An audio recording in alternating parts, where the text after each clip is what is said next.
Welcome to all. അപ്പൊ മക്കളെ, നിങ്ങൾക്ക് ജൂണില് അഗ്നിവീർ GDന്റെ എക്സാം നടക്കാൻ പോവല്ലേ. അപ്പൊ അതില് മാത്സിൽ വരുന്ന സിലബസ്, അതായത് മാത്സിൽ എന്തൊക്കെ ക്വസ്റ്റ്യൻസ് അല്ല, എന്തൊക്കെ ടോപ്പിക് വരുന്നുള്ള കാര്യങ്ങൾ ഡിസ്കസ് ചെയ്യുന്ന വീഡിയോ ആണത്.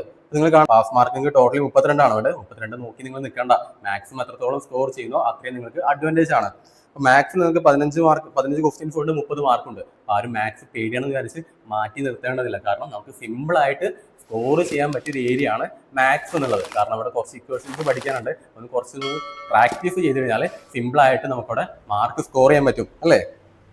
ഓക്കെ, ഇപ്പം നമ്മൾ ഫ്രീ ആയിട്ട് യൂട്യൂബിൽ ക്ലാസ്സുകളും കാര്യങ്ങളൊക്കെ ഇടുന്നുണ്ട്. അപ്പോൾ താല്പര്യമുള്ളതൊന്ന് ഫോളോ ചെയ്ത് കഴിഞ്ഞാൽ നിങ്ങൾക്ക് ആ ഒരു ക്ലാസ് കിട്ടുന്നതാണ്. സിമ്പിളാണ്, വലിയ ബുദ്ധിമുട്ടൊന്നുമില്ല പഠിക്കാനായിട്ട്. അത് മാത്സിന്റെ ഒരു കേസ് എന്ന് പറഞ്ഞാൽ നമുക്ക് കുറച്ച് ഇക്വേഷൻസ് പഠിക്കണ്ട. ഇക്വേഷൻ നമ്മൾ കാണാപ്പാടം പഠിച്ചേ പറ്റുള്ളൂ. ഒരു 100 ഇക്വേഷൻസ് ഉണ്ട്. 100 ഇക്വേഷൻസ് 100 കുറച്ച് ഇക്വേഷൻസ് ഉണ്ട്. അത് എന്തൊക്കെയാണ് പഠിക്കണമെന്നോ എങ്ങനെ പഠിക്കണം എന്നുള്ള കാര്യം ഞാൻ പ്രോപ്പറായിട്ട് പറഞ്ഞുതരാം. അത് നിങ്ങൾ ഫോളോ ചെയ്ത് നിങ്ങൾക്ക് നല്ലൊരു മാർക്ക് തന്നെ നിങ്ങൾക്ക് മാത്സിൽ സ്കോർ ചെയ്യാൻ പറ്റും. അതെന്റെ കോൺഫിഡൻസ് ആണ് നിങ്ങൾക്ക് കിട്ടുന്നുള്ളത്. ഓക്കെ, അപ്പോൾ ഞാൻ പറഞ്ഞിരുന്ന മെത്തേഡ് വഴി നിങ്ങളൊന്ന് പഠിച്ചു കഴിഞ്ഞാൽ നല്ല മാർക്ക് തന്നെ നിങ്ങൾക്ക് മാത്സിൽ സ്കോർ ചെയ്യാം.